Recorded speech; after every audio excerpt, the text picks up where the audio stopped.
साथियों, cost of capital का chapter चल रहा था, जिसमें हम जो चर्चा कर चुके हैं कि कॉस्ट ऑफ डिवेंचर कैसे निकालनी है, कॉस्ट ऑफ प्रेफरेंस शेयर कैसे निकालनी है और कॉस्ट ऑफ इक्विटी शेयर कैसे निकालनी है, कॉस्ट ऑफ रिटेन अर्निंग कैसे निकालनी है। उसके बारे में हम इससे पहले विस्तृत चर्चा कर चुके हैं और उसका हम अध्ययन कर चुके हैं और काफ़ी क्वेश्चन भी हमने उसके कर लिए हैं। अब जो हमारा जो नेक्स्ट और जो इम्पोर्टेंट पॉइंट जो आएगा वो आएगा भारांकित औसत लागत, वेट एवरेज कॉस्ट।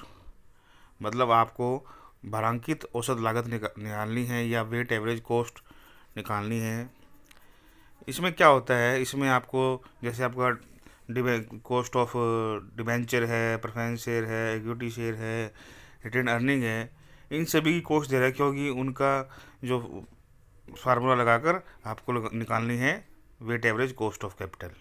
ठीक है, तो इसमें उसका जो फार्मूला रहेगा, मैंने जो आपको पहले जो पीडीएफ फाइल भेजी है तो उसमें मैंने आपको भेजा था कि weight average cost of capital का जो फार्मूला है उसको हम KW बोलेंगे।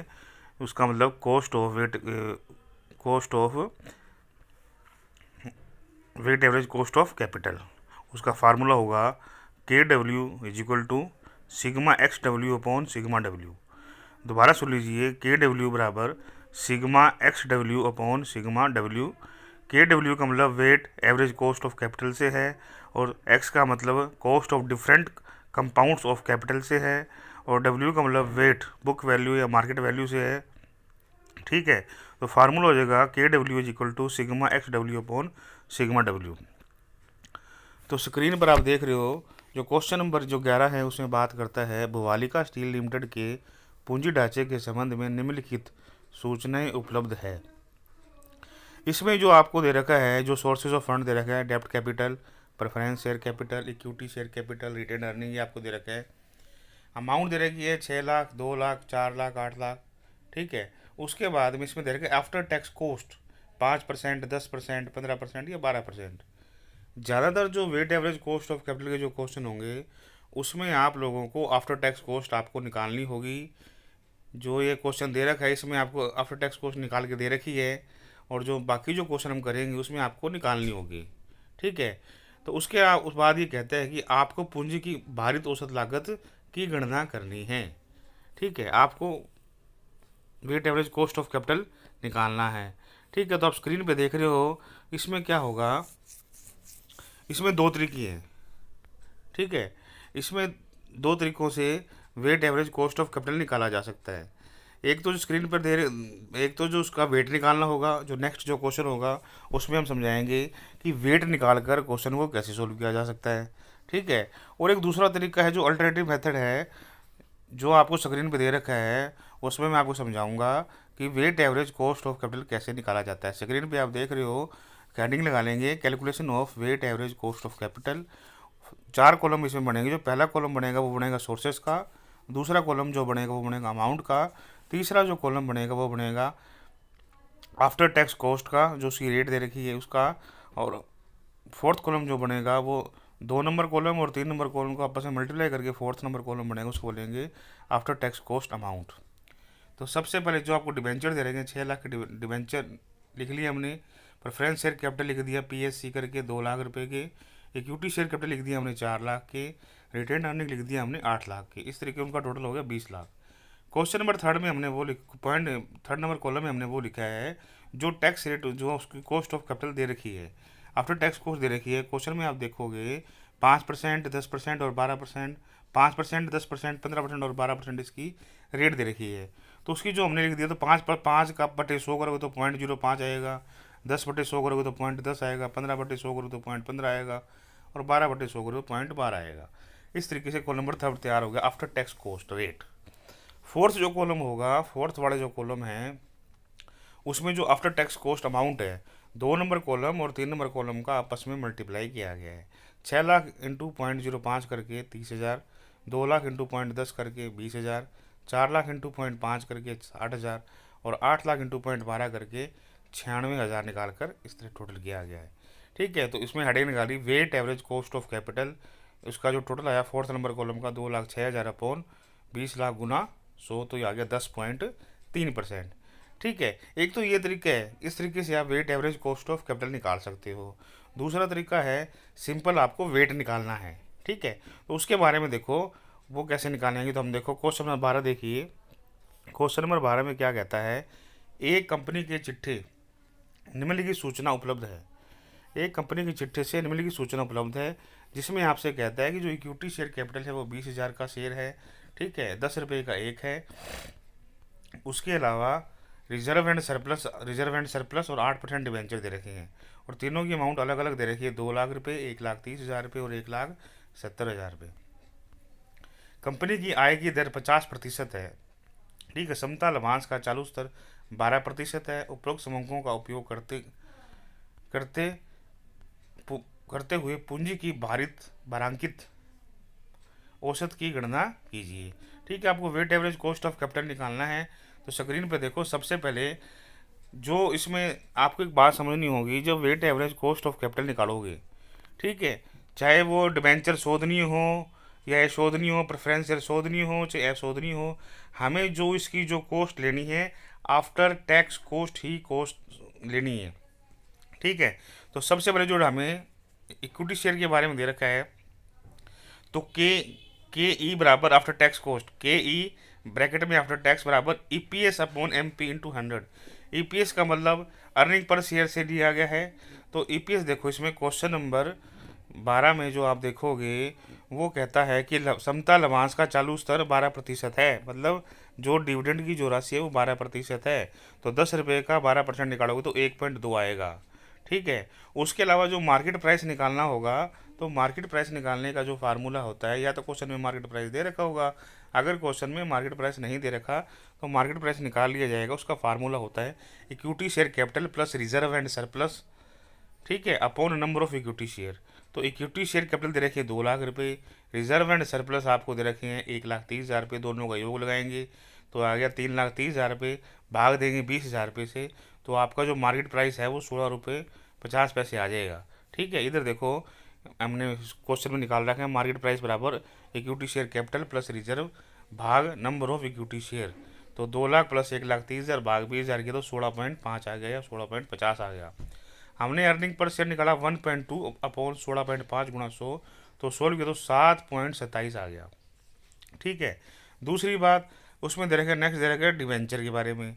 तो कॉस्ट ऑफ डिवेंचर निकालने के लिए पहले तो हम निकालेंगे cost of debenture before tax. उसका फार्मूला होता है, अगर क्वेश्चन में कुछ नहीं कह रहेगा तो हम उसको अशोधनीय मानेंगे। Cost of debenture before tax बराबर आर बटा एन पी इंटू 100।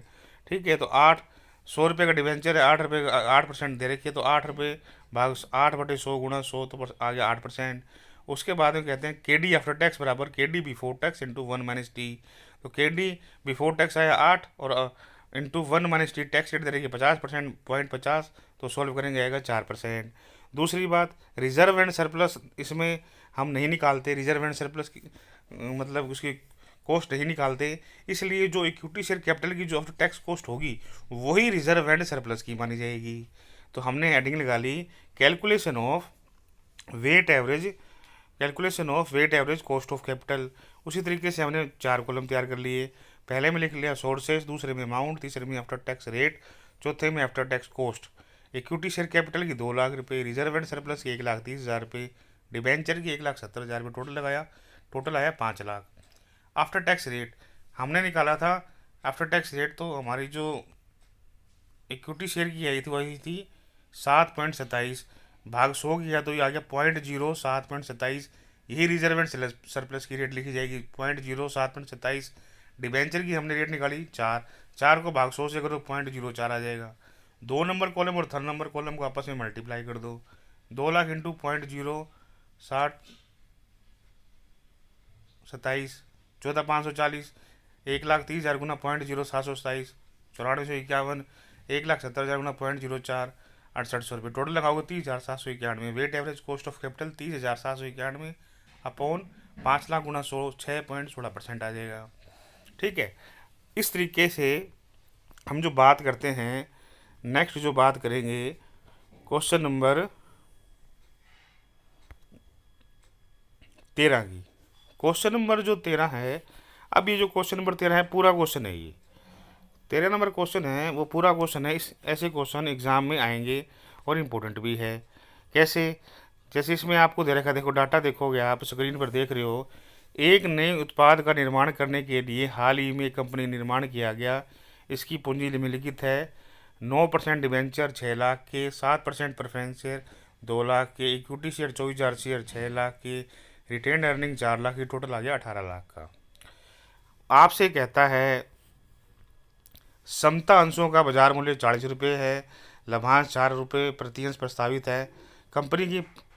कंपनी की आयकर की दर 50% है तथा अंशधारियों की व्यक्तिगत आय पर कर 25% है। कंपनी की कर के पश्चात भारित औसत लागत ज्ञात करनी है। मतलब आपको weight average cost of capital निकालना है। ये जो क्वेश्चन है 13 नंबर जो क्वेश्चन है, ये 13 नंबर क्वेश्चन पूरा क्वेश्चन है। इस तरीके का क्वेश्चन एग्जाम में आएगा और कॉस्ट ऑफ कैपिटल है इसी तरीके से निकाली जाएगी। अब हमें क्या करना है, हमें सिंपल तरीके से सबकी कॉस्ट निकालनी है। सबसे पहले हम निकालेंगे के डी आफ्टर टैक्स निकालनी है। एक तरीका मैं आपको ये बता दूं, या तो आप के डी बिफोर टैक्स निकालो सिंपल तरीके से R/NP/100 करके, या के डी आफ्टर टैक्स नया फार्मूला है R/NP/100 1 - T कर दोगे तो सीधी जो कॉस्ट ऑफ डिवेंचर की जो कॉस्ट आएगी वो आएगी आफ्टर टैक्स आएगी। ठीक है, क्वेश्चन में कुछ भी नहीं कहता, हम उसको अशोधनीय मानेंगे डिवेंचर को। तो सबसे पहले कहता है के D cost of debenture R/NP/100 1 - T। तो उसके बाद में जो डिवेंचर आपको दे रखी हैं वो डिवेंचर हैं 9% डिवेंचर है, 100 रुपये का हमने एक मान लिया, तो 9/100 गुणा 100 और टैक्स रेट दे रखी है 0.50, 1 - 0.50 सोल्व करेंगे 4.5% आ जाएगा। फिर आता है cost of preference share. Cost of preference share में आफ्टर टैक्स निकालनी है तो DPS/NP/100। ठीक है, तो क्वेश्चन में हम देखेंगे जो हमारा प्रेफरेंस शेयर है 7% है, 100 रुपये का हमने एक मान लिया, तो यह आ गया हमने हमारा 7/100 गुणा 100 तो आ गया 7%। उसके बाद नेक्स्ट आता है हमारा cost of KE cost of equity share. तो इसका फार्मूला है DPS/NP/100। ठीक है, तो हम क्वेश्चन में देखेंगे इसमें जो लाभांश की दर है वो 4 रुपये प्रति रखी है। तो हमने मान लिया 100 रुपये का है तो 4/100 गुणा 100 किया तो आ गया 4%। फिर नेक्स्ट आता है cost of retain earning. Cost of retain earning में मैंने फार्मूले कई बताए थे, 4 प्रकार के फार्मूले बताए थे, जिसमें आपको डिविडेंड बेस पे हो सकता है, अर्निंग बेस पे हो सकता है। अगर टैक्स रेट और ब्रोकरेज दे रखी है तो उसको शामिल कर लेंगे, नहीं तो उसको हटा देंगे। क्वेश्चन में ब्रोकरेज नहीं दे रखा, सिर्फ टैक्स रेट दे रखा है, पर्सनल टैक्स रेट के बारे में बता रखा है तो पर्सनल टैक्स रेट को सम्मिलित करेंगे। ठीक है, तो cost of retain earning after tax बराबर D 1 - TP/MP/100। तो जो डिविडेंड दे रखा है, डिविडेंड के बारे में कहता है क्वेश्चन नंबर 4 में जो डिविडेंड है वो 4 रुपये है। ठीक है, और उसके बाद में डिविडेंड है वो 4 रुपये है, तो 1 - TP पर्सनल टैक्स रेट दे रखी 25% तो 0.25, मार्केट प्राइस दे रखा है 40 गुना 100 सोल्व किया 7.50 आ गया। हमने जो क्वेश्चन किया जिसमें डिवेंचर है 4.5% आ गया, उसकी कॉस्ट आ गई, प्रेफरेंस शेयर की जो कॉस्ट आ गई 7% आ गई, इक्विटी शेयर कैपिटल की जो कॉस्ट आ गई 4% आ गई, रिटेन अर्निंग की कॉस्ट आ गई वो आ गई हमारी 7.5% आ गई। अब हमने चारों तरीके से चारों चीज़ों की कॉस्ट निकालनी है। अब हमने इससे पहले जो 2 क्वेश्चन किए थे, क्वेश्चन नंबर 11 और क्वेश्चन नंबर 12, वो अलग फार्मूले से किए थे। ठीक है, जिसमें 4 कॉलम बने थे। लेकिन अब जो क्वेश्चन हम करने जा रहे हैं question number 13 weight average cost of capital का, तो उसमें जो है वो वेट निकाल कर कॉस्ट ऑफ कैपिटल कैसे की जाती है उस तरीके से है। हेडिंग निकालेंगे calculation of weight average cost of capital. ठीक है, तो सबसे पहले कॉलम बढ़ेगा सोर्सेस का, दूसरा अमाउंट का, तीसरा वेट का, चौथा जो कॉलम बनेगा कॉस्ट ऑफ कैपिटल का, पांचवा जो कॉलम बनेगा वेट एवरेज कॉस्ट का। दोबारा सुन लीजिए, पहला कॉलम बनेगा सोर्सेस का, दूसरा कॉलम बनेगा अमाउंट का, तीसरा कॉलम बनेगा वेट का, चौथा कॉलम बनेगा कॉस्ट ऑफ कैपिटल का, पांचवा कॉलम बनेगा वेट एवरेज कॉस्ट का। ठीक है, जो कॉस्ट ऑफ कैपिटल का जो वो है रेट लिख लोगे इसके नीचे, कॉस्ट ऑफ कैपिटल नीचे रेट। ठीक है, अब देखो पहला है डिवेंचर लिख लिया, दूसरा प्रेफरेंस शेयर कैपिटल, तीसरा इक्विटी शेयर कैपिटल और रिटेन अर्निंग। अमाउंट में डिबेंचर की 6 लाख रुपए, प्रेफरेंस शेयर कैपिटल की 2 लाख रुपए, इक्विटी शेयर की 6 लाख रुपए और रिटेन अर्निंग की 4 लाख रुपए। टोटल लगाया तो आ गया, इसका टोटल आ गया 18 लाख रुपए। वेट किया, वेट कैसे करेंगे, 6 लाख बटे 18 लाख करोगे तो 0.33, 2 लाख बटे 18 लाख करोगे 0.11, 6 लाख भाग 18 लाख करोगे 0.33, 4 लाख भाग 18 लाख करोगे तो 0.22 आएगा। और इन वेट का जो टोटल लगाओगे उसका टोटल आएगा 1। उसके बाद कॉस्ट ऑफ कैपिटल रेट लिखोगे। यहाँ कॉस्ट ऑफ कैपिटल रेट है, हमने चारों जो डिबेंचर है, प्रेफरेंस शेयर है, इक्विटी शेयर है और रिटेन अर्निंग है, उनकी जो कॉस्ट ऑफ कैपिटल रेट निकाल ली। तो डिबेंचर की रेट 4.5% आई, प्रेफरेंस शेयर की आई 7% और इक्विटी शेयर की आई 4% और रिटेन अर्निंग की आई 7.5%। उसके बाद में हम क्या करेंगे, कॉलम नंबर थर्ड और फोर्थ को आपस में मल्टीप्लाई कर देंगे। तो 0.33 इंटू 4.5 1.4385, 0.11 इंटू 7 0.770, 0.33 इंटू 4 3.300% भी आएंगे ये। 0.22 गुणा 0.22 गुणा 7.5 1.725 और सभी का टोटल लगाओगे वो आएगा 7.280% में आएगा, क्योंकि परसेंट में है ये, क्योंकि जो रेट दे रखी है वो दे रखी है परसेंट में है। तो इस तरीके से weight average cost of capital आपकी 7.28 आएगा। वेट करके निकालिए सभी का, वो आएगा 7.280। ठीक है। क्वेश्चन नंबर 11 और क्वेश्चन नंबर 12 अलग मेथड से किया गया है और उसके बाद में क्वेश्चन नंबर 13 वेट निकाल कर किया गया है। आपको जो भी अच्छा लगे उस मेथड से आप क्वेश्चन को कर सकते हो, दोनों को ही मेथड से क्वेश्चन को सोल्व कर सकते हो और सही माना जाएगा, इसमें गलत नहीं माना जाएगा। ठीक है। दूसरी बात कि क्वेश्चन नंबर जो इसमें नेक्स्ट क्वेश्चन जो दे रखे हैं, सारे क्वेश्चन नंबर है 14 है, 15 है, 16, 17, ये आपको मैंने सोल्व करके इसमें दे रखे हैं, फिर भी आपको अपने घर से करने हैं। ठीक है। इसमें आपको विशेष रूप से एक बात का ध्यान रखना है, आपको ये जो क्वेश्चन है इनमें विशेष रूप से ये ध्यान रखना है कि आपको प्रत्येक की कॉस्ट ऑफ डिबेंचर हो, कॉस्ट ऑफ प्रेफरेंस शेयर हो, कॉस्ट ऑफ इक्विटी शेयर हो और कॉस्ट ऑफ रिटेन अर्निंग है, सबकी आपको अलग अलग रेट निकालनी है। निकालने के बाद ये जो परफॉर्मा इसमें सेट कर देना है और सेट करने के बाद इसकी टोटल लगाओगे तो आपकी weight average cost of capital आ जाएगा। ठीक है। धन्यवाद।